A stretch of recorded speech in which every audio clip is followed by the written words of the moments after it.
Welcome to the Grow Your Independent Consulting Business podcast.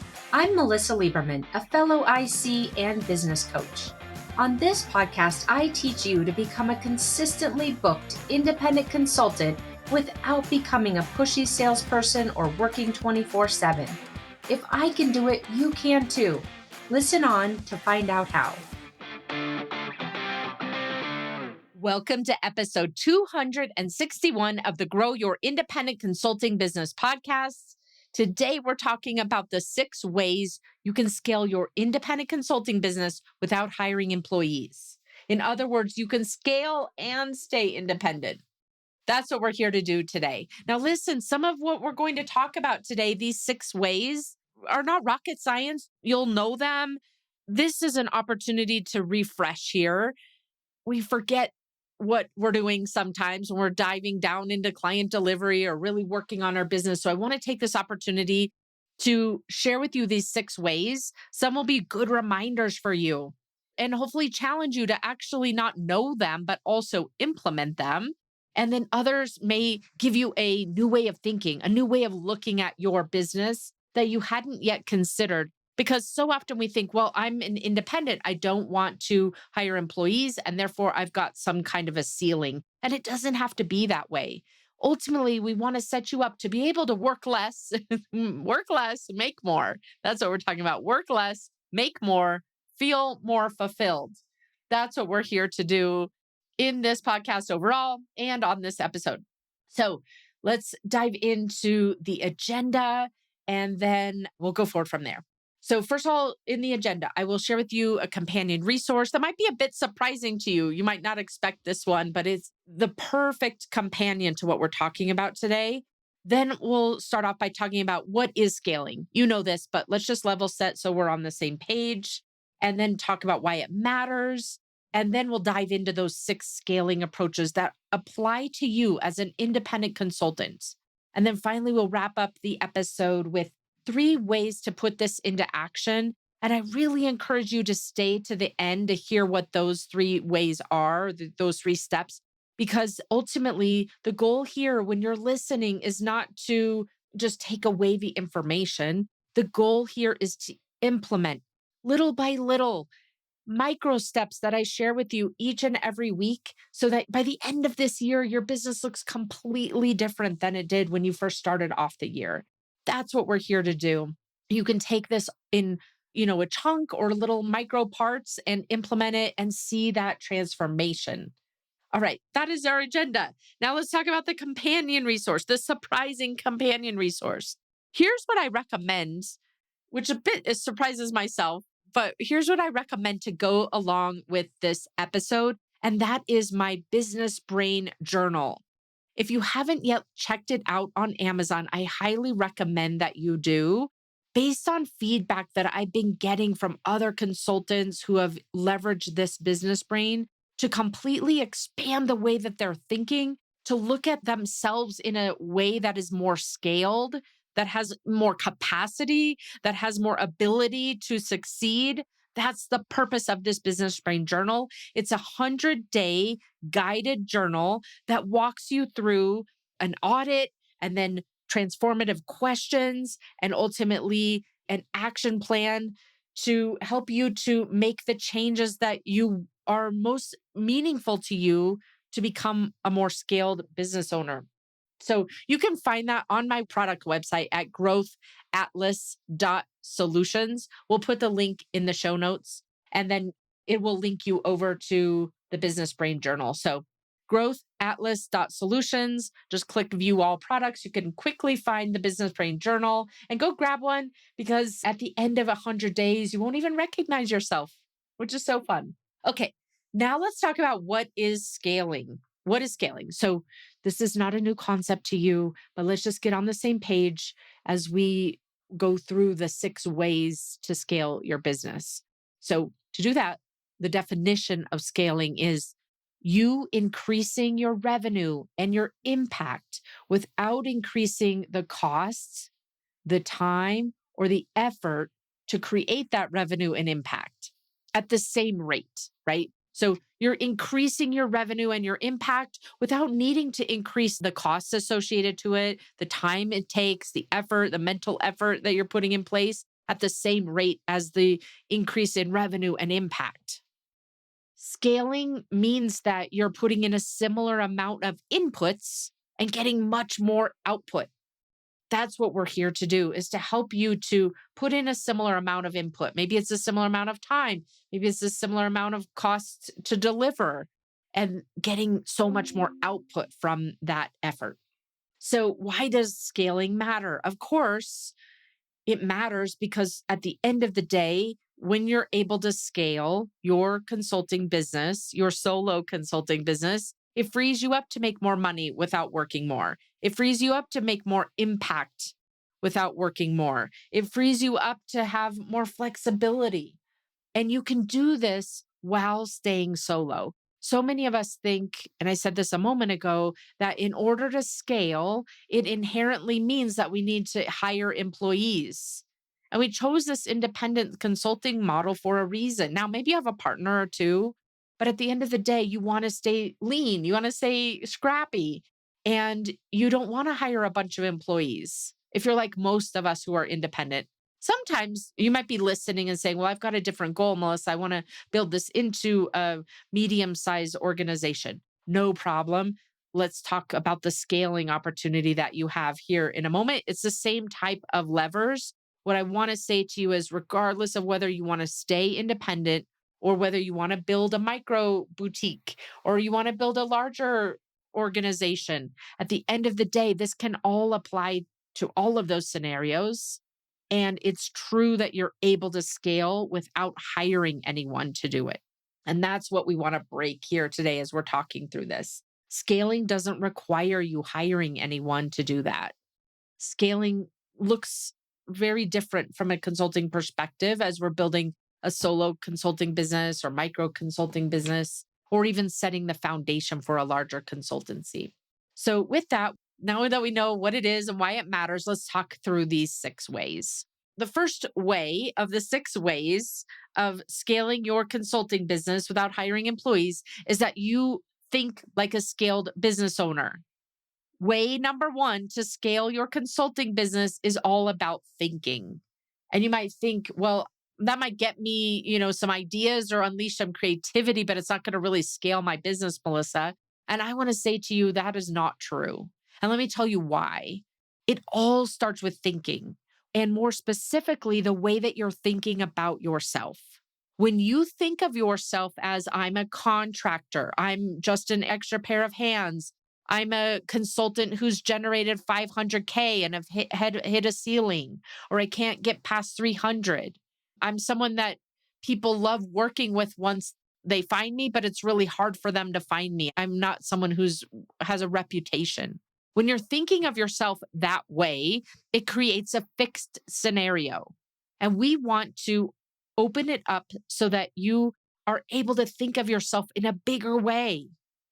When you think of yourself in a bigger way, you don't think of yourself as that capped consultant who doesn't want the overhead of employees. You think of yourself as a business owner who's capable of generating $1 million per year, for example, without any employees, and who's really nimble and scrappy and doesn't have to work a lot to make that happen either, or overwork to make that happen. Let me give you an example. You might be asking yourself a simple question. How do I get another client? How do I land another client? How do I land the next client? When you've shifted your mindset into a scaled business owner mindset and identity of a business owner who's scaled, you would ask yourself the question of, how would $1 million solo consulting business owner set up a system to land clients and always have more clients in the queue? Do you see the shift in the question and the way that you're thinking about things, and ultimately the way you're thinking about yourself, that sets you up to be a scaled business owner? It all starts with how you think. If you're thinking, I'm someone who generates 250K, I'm someone who's replaced my corporate income, I'm someone who's working on replacing my corporate income, I'm someone who's new at this, I'm someone who's not good at selling. I'm someone who doesn't want to be salesy. All of those ending to the sentences of I'm someone who are going to set you up to limit your ability to grow and to scale. Whereas on the other hand, when you frame that in a slightly different way, in a scaled business owner thinking way, my business is one that generates $1 million. My business is one that attracts ideal clients when I need them. My business is one that generates excess demand. You see the difference there. Number one, you're detaching yourself from the business. Even though you're solo, you are truly not your business. And number two, you're expanding the way that you're thinking about it. And therefore, setting yourself up to operate in a different way, to carry yourself in a different way, to position yourself in a different way, to be more brave about who you're engaging with and who you're talking to in a way that you're a peer to them instead of a subordinate. That's why all of this starts with you thinking like the scaled business owner. I'll give you a simple example, then we'll move on to number two. The simple example is this and how it looks to act in a very tangible, practical way. So I'll give you this example of Jane. Jane is a real consultant. That's not her real name, but she is a real consultant. And she was going through the process of constantly writing statements of work, writing proposals, and working with potential clients. And then they would come back to her and change their mind slightly about the scope, or another stakeholder would pop out of the woodwork. And so it's just these multiple calls, draft after draft, revisions, and months to a contract. And for her, it felt like a good investment of her time because these were six-figure contracts that she was selling. And so she would just think to herself, this is just part of selling. This is what a salesperson does. And so when she shifted her mindset, when we started realizing this is not a good use of her time, overall, you could say it was because she was landing these six-figure contract. But when we dug into it, we realized that it wasn't. And so here's the shift that she made. She pointed out to me this kind of pinpoint moment, if you will, where she realized $1 million consultant just wouldn't be doing this. They wouldn't be writing all these cycles to land a contract.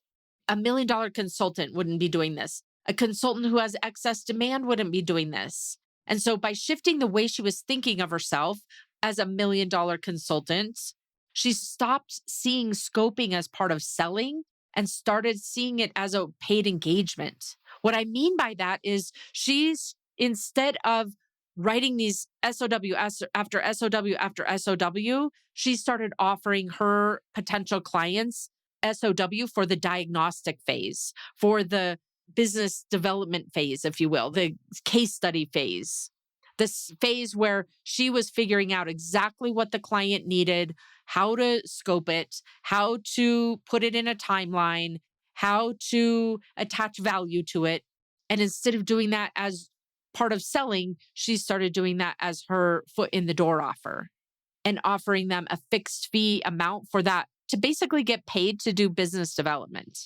And then, of course, the clients move forward. So they move into that larger engagement, but it wasn't because she was doing a lot of unpaid work up front.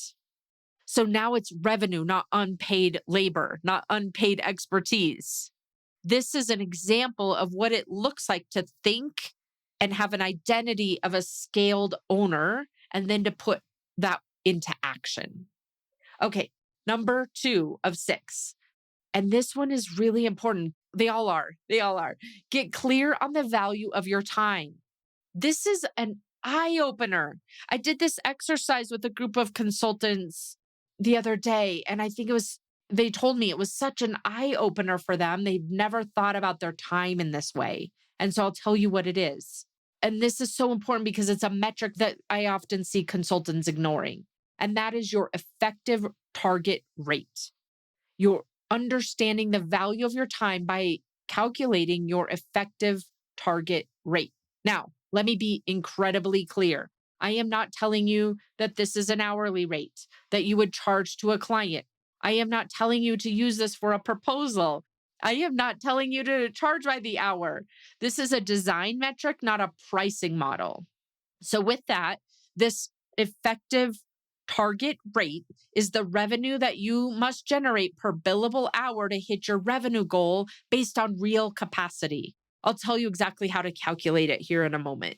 But when you calculate this effective target rate, it tells you whether your whole business model actually works or not. It also helps you to inform the way you're spending your time. It gives you owner level math by which you can prioritize and triage and choose what it is you're offering and what you're not offering and what you're willing to take and not take. This is a metric that's incredibly important to know. And so many consultants don't know this number. Okay, let me give you the examples so that you know how to calculate it. And we'll put this in the show notes so that you can actually look at it. I know if you're like me, you need to see it in writing, but stay with me for now. It'll be a quick example, and then you can go look at the show notes, the full show notes. So scroll down wherever you're listening to this, and you'll see a link to the full show notes. And when you click on that, it will take you over and you can see this exact thing that I'm about to walk you through. Okay, so the calculation to figure out your effective target rate is your revenue goal. So we'll start with that. Let's say it's 500. And then you want to look at how many hours are available to hit that revenue goal. Now, listen, you're not an employee. You're not going to work 2,080 hours. You're not going to work 48 weeks of the year. You're not going to work 40 hours a week. At least you don't have to do any of those things. So the example I want to give you is, let's say that you have 25 client-facing hours per week, and you take 12 weeks off throughout the year. And that gives you 1,000 potential client hours. And from there, this is a part that so many consultants miss. You want to apply a realistic utilization rate. You're not going to sell 100% of your available hours. You're just not. Even if you have excess demand, the likelihood of selling 100% of those hours is very low. And even if you did, let's not build a model that is so easily broken. And again, let me just reiterate, we're not talking about actually selling these hours. We're talking about using a metric that where you know how much each of your hours is worth. So again, to put the disclaimer here, this is not about pricing. Okay, so you divide your 500K. Sorry, let me go back. I got distracted by the warning again. We have 1,000 potential hours. We have a goal of making 500K. We are going to assume that you're going to sell 75% of those 1,000 hours. So if you multiply the 1,000 hours by 75%, that gives you 750 billable hours to sell in the course of the year. So if you divide $500,000 by 750, it tells you that your effective target rate is about $667 per hour. That's it. Now, you might be charging $85 right now, or $125 or $250. So you think, whoa, that's a lot, $667. No problem. We want to know that number so that we can then align your business model to the value that results in you getting paid effectively $667 per hour. You might say to me, well, Melissa, that's not possible. And I'm going to push back on you, and I'm going to push back on you hard. It is possible. I see it all the time. So rather than arguing with me right now in your head about how this won't work for you, I strongly recommend that you start thinking about how is what you offer worth more than $667 per hour, and get yourself so sold on that, that then when you're pricing out work, it's based off of the value to the client and equates to a minimum of $667 per hour. Again, we're not charging the client $667 per hour. We're basing our pricing off of the value to the client and making sure that we don't go below $667 an hour when we know, roughly how many hours we think that work will take to deliver. You see, that's your floor. So the way that you're going to use this $667 per hour, or whatever your own effective target rate is it helps you to evaluate your pricing. You know what you don't want to go below. You need to do that, even though you might be doing project-based pricing or a retainer or value-based pricing. You always want to know what the floor is that you don't want to go below, and this will help you to know that number. It'll help you to understand and calculate your business model on how many clients you can realistically serve in the course of a year, or how many engagements, what your current mix of client work looks like, and what you want it to look like, and how all of that fits together. It gives you such a slap in the face sometimes of, am I going to take a 10 minutes off to go do my laundry right now? Or does it make sense to hire someone to help me? Now, listen, I promise you, you wouldn't have to hire anyone, but having someone do your laundry, I'm not going to count as hiring someone like another consultant. We'll talk about that in a minute. But the point here is it really helps you to make decisions about how you're going to use your time, how you're going to use your time. Does it make sense to go empty the dishwasher right now? Or you can have your kids do that later when they get home from school.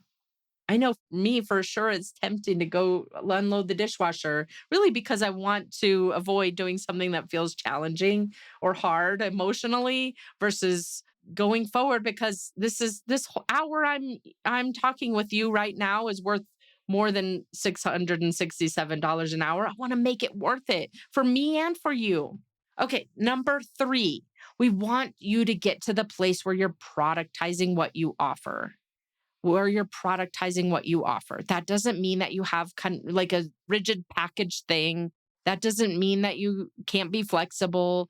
That doesn't mean that you're now a cookie cutter.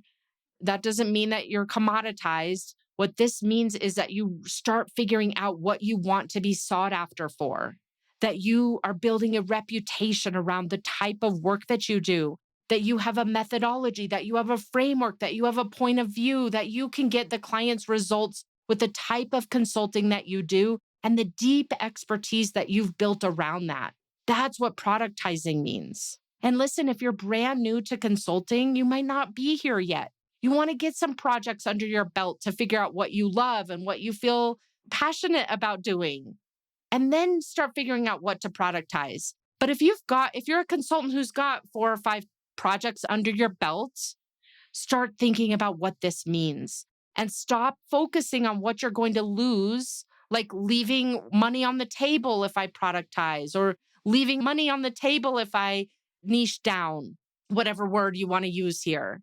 But the more you can productize what you offer, be clear about who your ideal clients are, and create a specialization, a niche for yourself, the more you're going to be able to scale. Because ultimately, that's what is going to help you to make a more repeatable delivery process, a more standardized pricing structure, clearer scope and boundaries, a simpler sales process, a more streamlined sales process, and your ability to do that over and over again and let it feed itself back with more knowledge and more expertise in that area. When you're delivering for clients, you're giving them value and you're also building up value for your own business as well. When you're doing that type of productized work where you're specializing in the type of work that you want to be doing. All right, let's talk about number 4. And this goes right hand in hand to whom you offer it, who is your ideal client, having all of that dialed in. And number 4, going along with that, is you building a leveraged demand engine. Because if every client requires a separate conversation, for example, your growth stays linear. If every potential client requires you to personally talk to each one individually, your growth will stay linear. If you're talking to each different potential client about different topics, it stalls your growth or keeps a cap on your growth. As a scaled consultant, you building a leveraged demand engine means that you're shifting from one-to-one outreach, for example, to leveraged visibility. This is where you're speaking. This is where you're teaching publicly. This is where you're leveraging partner or channel partner audiences. This is where you're publishing thought leadership, a point of view. The one-to-many exposure creates then inbound demand, right? So you're creating a leveraged demand engine because you know what it is you want to be known for and sought after. That was step 3.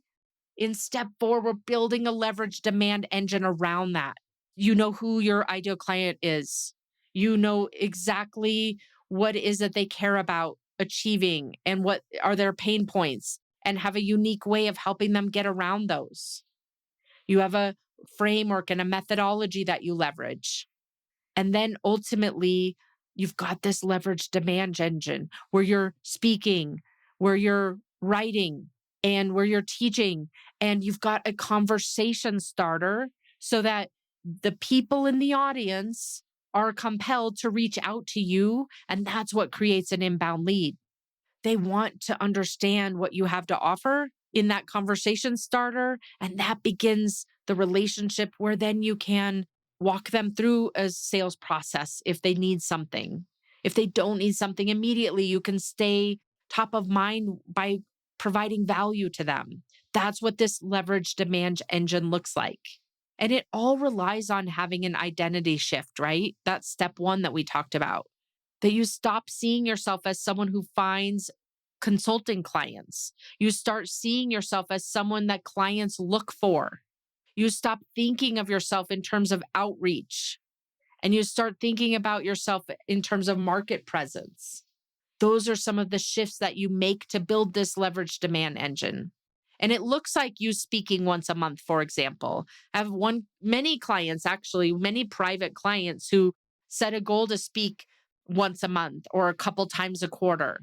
And then that's part of their lead generation process. They're not generating individual leads so much as they're generating speaking opportunity type leads, finding audiences of their ideal clients and offering speaking services so that they can get in front of those audiences and have that trust transfer. It ends up creating inbound leads that are higher quality, that are qualified, and allows you to compound your results. These consultants that have this speaking calendar, for example, and listen, when I say speaking, sometimes people think that I'm talking about you going on a stage at the, annual industry event. And of course that could be it, but also let's find some more nimble, quick turnaround speaking opportunities like at association, regional association events, or even online for webinars for a software vendor that services the same ideal client profile that you do, or a podcast interview. So many ways to speak now. It's incredible. And this creates the compounding results for you. You'll create clients in the short term through this strategy. You'll also create clients in 2 or 3 years where they say, "Oh, I saw you speak back in, whatever year, 2 years ago." And they're just now reaching out to you because not only do you have this speaking process in place as part of your leverage demand engine, but you also have a way to stay top of mind so they don't forget about you and that you can continue adding value until they get to the point where they're ready or needing what you do to help them. And ultimately, too, you oftentimes, another example of how this leverage demand engine and speaking feeds itself. The clients that I have running a speaking process for lead generation, a speaking pathway for lead generation, will often get unsolicited invites from the members of the audience where they say, "Oh, I'm also part of this other association. I'm on the board there. Can you come speak? Or I'd love to introduce you to this group. We would love to have you speak." There's so many different ways that you speaking and being visible with your expertise will open up doors and create a leverage demand engine for you. Okay, number 5 of 6. This is you diversifying your revenue streams. So, your primary revenue stream is consulting, right? Consulting for your clients. You're the one who delivers. You might have some other people helping you behind the scenes, but you're delivering and that's your revenue stream. And maybe you get paid by the hour right now and you want to shift that. Or maybe you get paid as a retainer, or maybe you get paid by the project, but all of it comes back to you. And I want to encourage you to also start, in addition to that, start thinking about how can you drive other revenue streams. And it doesn't have to be as complicated as it might feel, especially when you're solo. You can expand your revenue without multiplying complexity. How do you do that? Set up referral agreements with other consultants. This doesn't even have to look like you bringing in a consultant and having them sub and what that, you keeping 30% of whatever you're paying them. It can look like that, but it can look like simple referrals to other consultants when you have excess demand, for example. referring work to another consultant and getting paid for that when they land it, creating referral revenue from trusted providers like software partners, licensing your intellectual property. Those are some examples of what these revenue streams can look like. A lot of times the pushback that I get with this is I don't want to be seen as biased, or I don't want to be seen as greedy, or I want to do something generous to the consultants or the other companies to which I'm referring. But at the end of the day, you're running a business and you've creating something very valuable to the person or company that you're referring work to or opportunity to. It might be that you're working with a client and you bring on a software vendor. I would tell the client that, listen, I have an agreement with them because I've spent so much time vetting them, building out workflows that make sense for your type of organization. We've got such a shortcut here because of the relationship that I've built and developed over time. And from that, I create a referral agreement with them. Be on the up and up, right? But don't decide not to do it because you're worried about looking biased. You can manage through that in a way that's incredibly genuine and honest. You've done the vetting, you've done the cultivating, you've done the curating. It's so valuable. Think about how many times your ideal clients make terrible decisions about companies that they hire or products that they implement. For you to help them avoid those mistakes is incredibly valuable. So you want to get paid for that value. So think about where you might be making referrals, where you might be making recommendations that you could turn into revenue streams. I'll give you another couple of examples. I have a couple of private coaching clients, 3 that come to my mind who are really good at this. And they, right from the get go, think about what is the ecosystem that I work in? What is the ecosystem of what makes my ideal client successful? And then they think about what other types of service providers, what other types of vendors, what other types of software providers make that ecosystem hum, make that ecosystem so valuable. And then they choose 1 or 2 providers for each of those type of providers within the ecosystem and curate it. And listen, when a provider or vendor is not stepping up or providing the level of service to their clients that they expect, they have an immediate conversation with that vendor. And over time, if they can't continue to step up, then they get replaced on that roster of organizations that they recommend. And that's also such a value add to your potential client, is saying, listen, if things aren't going well with this, which sometimes happens, we have an immediate path to the CEO of that organization or immediate path to the person who can resolve that issue. You helping them see that you have skin in the game. Okay, number 6. I promise you wouldn't have to hire anyone and you're not going to have to hire an employee, but you certainly can hire other people to buy back your time. Let me use the word engage, right? Here, we're not talking about a full-time employee. What we're talking about is you getting creative to buy back your time. And I want to call you out on something that I know I personally have done in the past quite significantly. I still do it on occasion, but to a lesser degree. And you might be doing this too with either realizing it or not. And that is, we want you to get to the place where you can buy back your time. Let's go back to that $667 per hour example that we talked through in number 2. What are you doing right now in your life that is a $25 task or a $10 task or a $50 task when your effective target rate is $607 per hour? Ask yourself that. Now, listen, if you're a parent, I would say that parenting is probably worth $2,000 per hour, right? We want to buy back our time to apply what we can do best to our business and to our personal life. And we want to start buying back the time that doesn't clear that bar of the $667 per hour or whatever your number is. If you're doing everything, you are the bottleneck. If you're doing everything, you are the bottleneck. I'll say it again, because scaled business owners buy back time intentionally. They leverage part-time executive assistants who are contractors, not employees. They leverage housekeepers. They leverage meal prep. They leverage a house manager or an organizer. They leverage a carpool. They find ways to buy back their time. This is not a luxury. I know for me, I grew up on a cattle ranch. No one was buying anything if you could do it yourself. My dad to this day, who's over 70 years old, he's a mechanic. He's like taught himself how to fix trucks, fix tractors, fix equipment because number one, they live an hour away from the nearest town. That town doesn't even have that type of skill set. So he's got to figure out a way to do this. I grew up that way. If you can do it yourself, you definitely shouldn't be paying someone else to do it. You might have grown up that way too. That's a way of thinking. But at the end of the day, that's not the way a successful business owner thinks. Maybe a cattle rancher, but not as a consulting business owner. So look at what you're doing it because you can versus whether it makes sense for you to be doing it.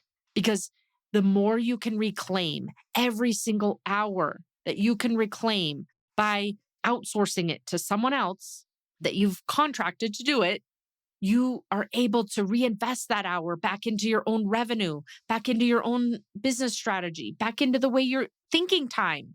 So often I hear from consultants, I have no time to think. I know I need to be setting aside time as a business owner to think. Every week it slips by. These are the kinds of things that are slipping by. Outsource this stuff.